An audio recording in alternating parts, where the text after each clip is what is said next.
Hello and welcome dear student, मैं Manish Sharma math के इस लेक्चर में आपका स्वागत करता हूं।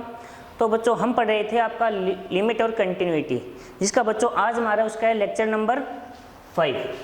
तो बच्चों आगे उसी कड़ी को आगे बढ़ाते हुए हम अब नया क्वेश्चन स्टार्ट कर रहे हैं।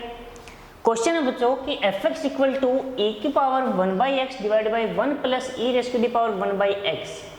ये तब है जब x is not equal zero. Not equal zero होने का मतलब दो कंडीशन अप्लाई हो जाती है बच्चों, ग्रेटर देन जीरो और लेस देन जीरो, और x इक्वल जीरो पर जीरो। हमें ये फाइंड आउट करना है कि दिया गया फंक्शन कंटिन्यूअस है या नहीं। लेकिन इस टाइप के क्वेश्चन को करने से पहले बच्चों कुछ जानकारी है जो आपको स्पेशल याद रखनी जरूरी है। नंबर 1, सबसे पहले ये पता होना चाहिए e की जो अप्रोक्सीमेट वैल्यू है वो कितनी होती है, 2.71 के आसपास ऐसे कुछ, ठीक है। और दिमाग में सिर्फ हमारा जो मेन एम यही होगा कि हमें इतना दिमाग में रखना है कि ये कोई ना कोई पॉजिटिव क्वांटिटी है, ठीक है। अब आगे बढ़ते हैं। e की पावर पे आपका ये पूरा क्वेश्चन डिपेंड करेगा। कैसे वो देखिए। सबसे पहले बच्चों आपको जो मैं बता रहा हूँ वो दिमाग में ये रखिए कि कोई भी पॉजिटिव नंबर हो उसकी पावर कोई भी यदि रियल नंबर हो वो हमेशा आपको कोई न कोई पॉजिटिव क्वांटिटी ही देगा। अर्थात कहने का मतलब ये हो गया कि e की पावर जो x होता है वो ऑलवेज ग्रेटर इक्वल क्या होगा, जीरो। बच्चों इस क्वेश्चन को करने से पहले आपके ये जो कॉन्सेप्ट है वो स्ट्रोंग होने जरूरी है, वरना इस क्वेश्चन में आपके कोई ना कोई दिक्कत पक्की आएगी। तो मैंने क्या बताया, सबसे पहले कोई भी पॉजिटिव रियल नंबर हो उसकी पावर कोई भी रियल नंबर हो, चाहे वो पॉजिटिव हो या नेगेटिव हो, कोई मैटर नहीं करता, हमेशा ग्रेटर इक्वल जीरो, ये याद रखोगे। और h टेंड टू जीरो होने पर आप जानते हो 1/h है वो क्या होगा, इन्फिनिटी की ओर जाएगा या नहीं जाएगा। याद रखना बच्चों इस क्वेश्चन से रिलेटेड बात जानकारी है सारी। x अगर टेंड टू जीरो है तो 1/h टेंड टू क्या होगा, इन्फिनिटी, और e की पावर इन्फिनिटी क्या होती है, इन्फिनिटी। लेकिन यदि -1/h हो तो वो किसकी ओर जाएगा, और e की पावर माइनस इन्फिनिटी को हम क्या लिख सकते हैं, 1/∞, तो इसका मतलब ये किसकी ओर जाएगा, जीरो की ओर। बच्चों बताइए इतनी बातें समझ में आई या नहीं आई।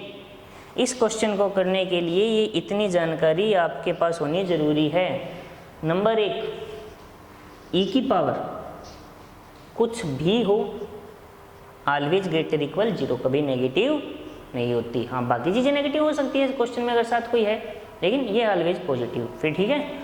e की पावर, यहाँ से मेरे कहने का अर्थ हो गया भाई 1/h इन्फिनिटी होने का मतलब मेरा ये कहने का अर्थ हुआ यहाँ पे कि e की power 1/h tend to infinity होगा, h टेंड टू जीरो के संगत, और e की पावर -1/h टेंड टू क्या होगा, जीरो होगा। ये दो वैल्यू बच्चों आपको स्पेशली याद रखनी है इस क्वेश्चन के लिए, ठीक है। जब h टेंड टू जीरो होगा तो e की पावर 1/h टेंड टू क्या होगा, इन्फिनिटी, और e की पावर -1/h टेंड टू क्या होगा, जीरो। बच्चों एक बार देखिए इसको ध्यान से कि ये जितनी भी जानकारी यहाँ पे लिखी गई है वो आपको इस क्वेश्चन के लिए याद रखनी जरूरी है। और इस टाइप का चाहे कोई भी क्वेश्चन आ जाए बच्चों वो सभी के लिए ही जरूरी है। तो एक बार ध्यान से देखिए इसको।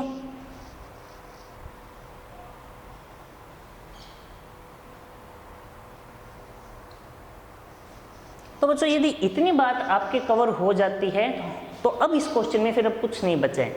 अब नॉर्मली वही प्रोसेस है जो अभी तक हम करते हैं, तो देखिए आगे। तो याद रखना जो बातें हमने यहाँ पे अभी डिस्कस की है वो इस क्वेश्चन में हमारी बहुत ज़्यादा हेल्प करेगी। तो जो कंडीशन सीधी है कि सबसे पहले लेफ्ट लिमिट क्या लिखा जाएगा, limit x tend to zero negative fx, h tend to zero f, 0 minus h, limit h tend to 0 क्या जाएगा, माइनस एच।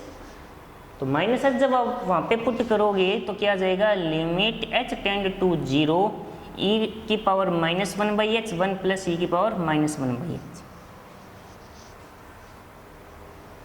क्या नीचे 0 बनेगा, नहीं है, तो क्लियर आंसर है, सीधा पुट करो। तो बच्चों आपको मेरा बताया हुआ है ये क्या होगा, 0 1 और 0, तो 0/1 क्या होगा, 0। क्वेश्चन बच्चों देखो कितनी जल्दी कवर हुआ है। तो यदि आपके सारे बेसिक फंडे क्लियर रहेंगे तो बच्चों आप मान के चलो आपका कंटिन्यूटी टॉपिक एकदम इजी है। इसको टफ बनाया जा रहा है एकदम इजी टॉपिक, बस कुछ फॉर्मूले और कुछ रूल्स है वो याद रखने हैं। जैसे यदि इस क्वेश्चन में अब आपको इतना याद हो कि की power -1/h tend to 0 plus 1/h infinity. अब 1 की जगह 2 हो, 3 हो, 4 हो, कोई दिक्कत नहीं है, वैल्यू यही रहनी है, ठीक है। इसी प्रकार जब आप बच्चों राइट लिमिट निकालोगे इसकी, तो राइट लिमिट क्या आ जाएगी, limit x tend to 0 positive fx, तो कुछ वैल्यूज इसको सीधी लिख दी जाए यहाँ पे, limit h tend to 0 fx। तो ये फंक्शन के अकॉर्डिंग क्या बनेगा, a की raise to the power, sorry आगे लिखना भूल गया, लिमिट h टेंड टू 0। अब बच्चों यदि मैं यहाँ पे लिमिट पुट करूँ तो इन्फिनिटी अपॉन इन्फिनिटी बन रहा है, यानी क्वेश्चन तो सोल्व नहीं हो पाएगा, तो सोल्व तो करना है। तो इसलिए हम क्या करते हैं, इसमें e की पावर 1 माइनस 1/h का क्या कर देते हैं, मल्टीप्लाई कर दो या डिवाइड कर दो, बात एक ही है। तो जब आप इसमें बच्चों मल्टीप्लाई करोगे तो आपका क्वेश्चन किस में कन्वर्ट हो जाएगा, लिमिट h टेंड टू 0, ये पावर कैंसिल होकर हो जाएगा 1, ये e की पावर -1/h और ये पावर कैंसिल होकर क्या जाएगा 1। बच्चों याद रखना क्वेश्चन को सिंपल फॉर्म में बनाना जरूरी है। सिंपल फॉर्म में बनाने का मतलब हो गया भी e की पावर जो 1/h है वो हम एक बार सोल्व नहीं कर सकते, तो -1/h बनाने की करो। अब -1/h बनाने के लिए मल्टीप्लाई कर दिया या डिवाइड कर दो, बात एक ही है। तो अब वैल्यू पुट करो 1, ये 0 प्लस 1, तो 1/1 क्या आ जाएगा 1। तो बच्चों इस केस में आपकी जो लेफ्ट लिमिट है वो नॉट इक्वल टू क्या है, राइट लिमिट। और यदि लेफ्ट लिमिट और राइट लिमिट इक्वल नहीं हो तो आप जानते हो जो फंक्शन है वो आपका क्या हो जाएगा,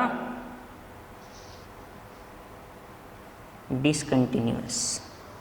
अब बताइए बच्चों क्वेश्चन समझ आया या नहीं है।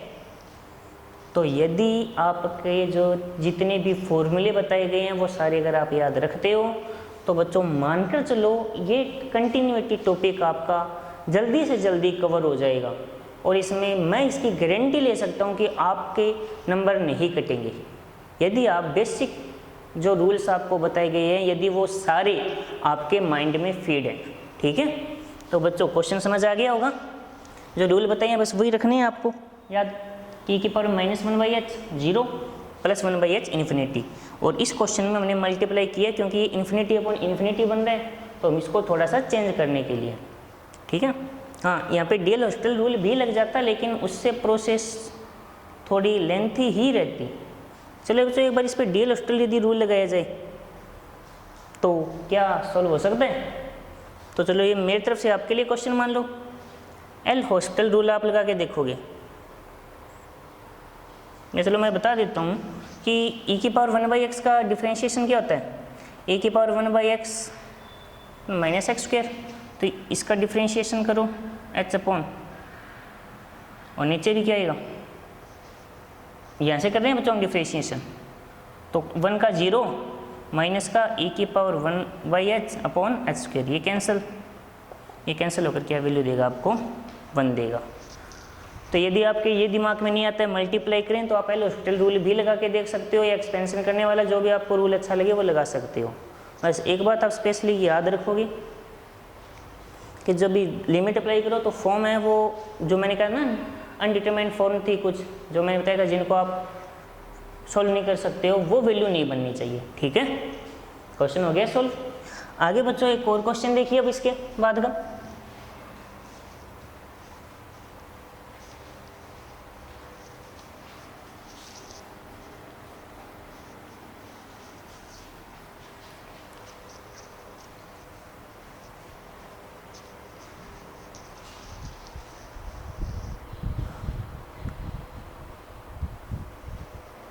तो क्वेश्चन है F X equal to 1 minus cos of C X upon X sine X, कुछ ऐसा।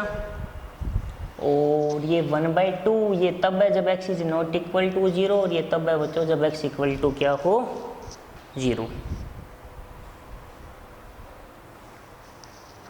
ये क्वेश्चन दिया गया। हमें क्या करना है बच्चों, इसमें क्वेश्चन की पूरी लैंग्वेज मैं आपको बता देता हूँ कि क्वेश्चन ऐसा है कि F X equal to 1 minus cos of C X upon X sine X तब लेना है जब x is not equal to 0, और 1/2 लेना है जब x इज इक्वल टू 0। और इस क्वेश्चन में क्या है, ये गिवन है कि x इक्वल टू 0 पर जो फंक्शन है वो आपका कंटिन्यूअस है। तो c की वैल्यू क्या होगी ये बताना है। आई बात समझ में? तो बच्चों इस क्वेश्चन को करने के लिए हमें जो वर्ड दे रखा है ये इसके ऊपर फोकस। भी कंटिन्यूस होने का मतलब क्या हो गया कि आपकी जो लेफ्ट लिमिट है, राइट लिमिट है वो, और ये पॉइंट वैल्यू तीनों की तीनों क्या होगी इक्वल। अब क्वेश्चन पे ध्यान देखिए, नज़र डालिए कि जो लेफ्ट लिमिट और राइट लिमिट दोनों की दोनों सिर्फ ये जो पोर्शन है उसी से आएगी या नहीं आएगी। भाई कई बार क्या होता है कि x लेस देन 0 और x ग्रेटर देन 0 आपको अलग अलग केस बना के दे दिए जाते हैं। उस कंडीशन में फंक्शन में थोड़ी सी डिफिकल्टीज रह जाती है। पॉसिबिलिटी तो इसी में भी है अलग आने की, लेकिन यहाँ पे सीधी डायरेक्ट वैल्यू पुट हो जो चांस बहुत कम हो जाते हैं। तो हम a की वैल्यू फाइंड आउट कर लें, ज़्यादा बेटर नहीं रहेगा क्या? क्योंकि दोनों आनी इक्वल है और लिखने इसकी इक्वल है। तो हम क्या करें, इसमें एक लिमिट फाइंड आउट करते हैं, राइट लिमिट, ठीक है पहले, और उससे सोल्व करते हैं। तो राइट लिमिट निकालते हैं, तो लिमिट, इसको लिखने की प्रोसेस क्या रहेगी, limit x tend to 0 positive F X limit h tend to 0 F 0 plus h limit h tend to 0 F H. तो फंक्शन क्या हो जाएगा बच्चों आपका, limit h tend to 0 1 minus cos C H divide by H sine H. बच्चों देखो आपके mind में सबसे पहले एक बात आ रही होगी भाई, यदि मैं वैल्यू पुट करूँ तो ये देखो 0 1 माइनस 1 0 और 0 0.0, तो एल हॉस्पिटल रूल लगा लिया जाए। तो एल हॉस्पिटल रूल लगाएंगे तो बच्चों प्रोसेस थोड़ी लेंथी ही रहेगी, छोटी नहीं होने वाली है ज़्यादा। तो वो आपके ऊपर छोड़ दिया मैंने, ठीक है। डिफरेंशिएशन आप देख सकते हो, इसका 0 कोस का minus sine minus minus plus, तो ये हो जाएगा सी साइन सी एच, नीचे यू डॉट भी तो H cos H plus sine H. फिर एक बार और लगाओगे तो क्वेश्चन सॉल्व हो जाएगा, ठीक है। आपको एल हॉस्पिटल रूल 2 बार लगाना पड़ेगा यहाँ पे। मैं आपको सीधा फॉर्मूलों के थ्रू बता रहा हूँ तो उसको समझिए। देखिए बच्चों, यदि आपको याद हो, आपने ट्रिग्नोमेट्री का एक फॉर्मूला पढ़ा, इधर साइड में लिख रहा हूँ कि 1 माइनस कोस थीटा इक्वल होता है 2 साइन स्क्वायर थीटा बाई 2। पढ़ा या नहीं पढ़ा? यहाँ इस्तेमाल करते हैं, फिर क्या जाएगा 2 sine square C H by 2। अब बच्चों जो मैं कह रहा हूँ थोड़ा सा उस पर फोकस कीजिए। आज से पहले वाले जो जस्ट लेक्चर हमने किया था उसमें मैंने आपको एक रूल बताया था कि sine F X upon F X हो और limit F X tend to 0 हो तो ये वैल्यू क्या होती है 1। यानी जैसा फंक्शन साइन के अंदर हो वैसा ही उसके डिवाइड में बनाओ, नंबर 1, ठीक है। और अगर h टेंड टू 0 है तो सी एच टेंड टू भी तो क्या होगा 0 होगा, क्योंकि c तो कोई कांस्टेंट है और c इंटू 0 क्या हो जाएगा 0। तो बच्चों हम इस कॉन्सेप्ट का यूज करेंगे, ठीक है, ये याद रखना है कॉन्सेप्ट। तो आगे देखिए अब इसको यदि हम आगे सॉल्व करते हैं तो क्या होगा, लिमिट h टेंड टू 0, देखो 2, इसको ऐसे लिखो sine C H by 2, square bracket के बाहर लगा देते हैं बच्चों, ठीक है। तो सी एच बाई 2 का अंदर और सी एच बाई 2 का ही मल्टीप्लाई डिवाइड कर दिया। बात समझ आ गई? हमने क्या किया, सिर्फ ऊपर वाले पार्ट को सॉल्व किया कि हमें बनाना है साइन एक्स अपॉन एक्स जैसा, क्या चाहिए, साइन एक्स अपॉन एक्स। और बच्चों आप सारी जानते हो साइन एक्स अपॉन एक्स कब बनेगा कि जब CH/2 इसके नीचे लगाएं। तो आप जानते हो भी हम अपनी तरफ से रूल क्या लगाते हैं, अगर CH/2 को मैं डिवाइड करूँगा तो मल्टीप्लाई भी करना पड़ेगा। इतनी बात बच्चों समझ आई या नहीं आई, कोई डाउट है? अब आगे देखिए, लेकिन नीचे भी तो ये प्रोसेस लगेगी। तो h है तो साइन h जो है उसके डिवाइड में यदि मैं h लगाता हूँ तो मुझे मल्टीप्लाई में भी क्या लगाना पड़ेगा, h। बात समझ आ गई? हमने इस फॉर्मूले का यूज किया। तो बच्चों अब ये पूरी प्रोसेस को यदि मैं ढंग से सोल्व करूँ तो लिमिट एक रूल, और बच्चों लिमिट का जो रूल होता है ऊपर वाले की लिमिट ऊपर, नीचे वाले की नीचे लगाई जा सकती है। ठीक है, रूल है बच्चों लिमिट की, अलजेब्रा रूल जो है कि लिमिट अगर x tend to a fx upon gx हो तो इसको ऐसे लिखा जा सकता है,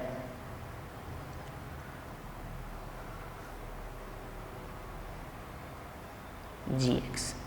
ठीक है, तो ये क्या बनेगा वो देखिए। अब आप 2 साइन CH/2 होल स्क्वायर, इसको बाहर निकालिए तो आ गया C² अपॉन 4।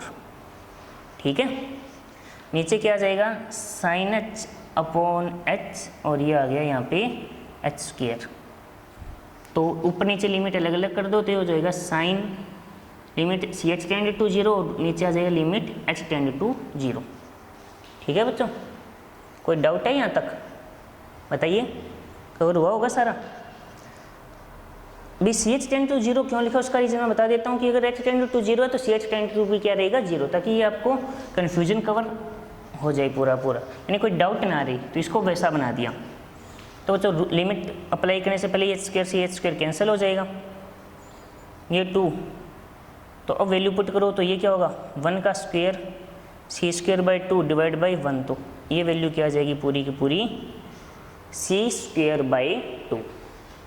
बताइए बच्चों इतनी बात समझ आई या नहीं आई जो आज हम ये क्वेश्चन कर रही हैं। तो बच्चों ये रूल के ऊपर बेस्ड हमने किया है। हाँ, इस पे एल हॉस्टल रूल भी यूज किया जा सकता है, लेकिन एक बार रूल यूज किया है कि हमने रूल क्या पढ़ा था कि साइन के अंदर जो फंक्शन हो वैसा ही फंक्शन हो, वो 0 की ओर हो तो उसकी वैल्यू हमेशा 1। तो इसलिए अंदर CH/2 था तो हमने CH/2 यहाँ बना दिया, मल्टीप्लाई कर दिया। h अंदर है तो h मल्टीप्लाई डिवाइड। ठीक है, उसके बाद ये वैल्यू 1 हो ही जानी है, बची हुई को सोल्व किया तो यह C²/2। और जो फंक्शनेबल वैल्यू है limit x tend to 0 fx, वो कितनी दी हुई है, 1/2। और आप जानते हो भी फंक्शन कंटिन्यूअस है तो limit equal to functional value, 2 से 2 कैंसिल, C² इक्वल टू 1, तो C की वैल्यू बच्चों क्या आ जाएगी, +-1। क्वेश्चन कंप्लीट है, कोई डाउट है तो देखो और बताओ।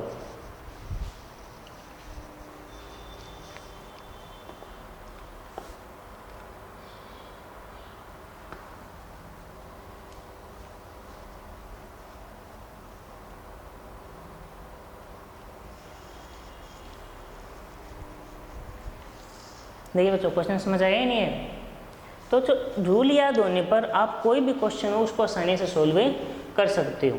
हाँ, एक आपका थोड़ा सा कन्फ्यूजन LH जो रूल है वो लगा के देख लेते हैं।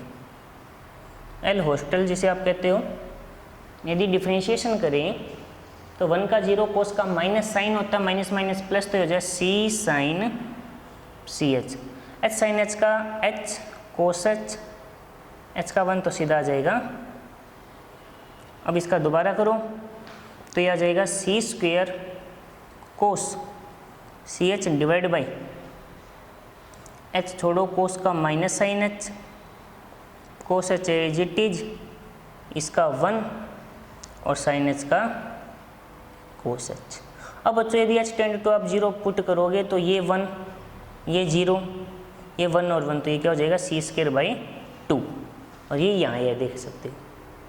ठीक है, तो बच्चों आपका LH रूल के थ्रू भी आपको बता दिया, सीधा भी बता दिया। अब आप पे डिपेंड करता है आप कौन से तरीके से करते हो। बाकी बच्चों आने चाहिए सारे सॉल्व करने। हाँ, रूल यूज आप कोई भी कर सकते हो। तो बच्चों बताइए क्वेश्चन क्लियर हो गया होगा। अब एक क्वेश्चन और है बच्चों जो देखिए आपको जो हमें सॉल्व करना है। तो बच्चों इससे पहले मैं आपको एक होमवर्क दे रहा हूँ वो क्वेश्चन आप नोट कीजिए। जो आपका होमवर्क क्वेश्चन है वो मैं आपको बोर्ड पे लिख के बता रहा हूँ, देखिए इससे मिलता जुलता ही है कि f(x) इक्वल टू, आपको बच्चों क्वेश्चन दिया गया है 3 है जब x लेस इक्वल 4, और यहाँ पर आएगा ax प्लस b, और यहाँ पे 7 है जब x ग्रेटर इक्वल क्या है 6, ये कंडीशन है। तो बच्चों अब आपको फाइंड आउट करना है कि भी क्वेश्चन है कि यदि 4 और 6 पे यदि आपका फंक्शन कंटिन्यूअस है तो आपको a और b की वैल्यू, सेम यही प्रोसेस से बच्चों सोल्व करोगे। कोई दिक्कत आती है तो बताओगे। बाकी जानकारी बच्चों नेक्स्ट लेक्चर में, तब तक के लिए टेक केयर, धन्यवाद।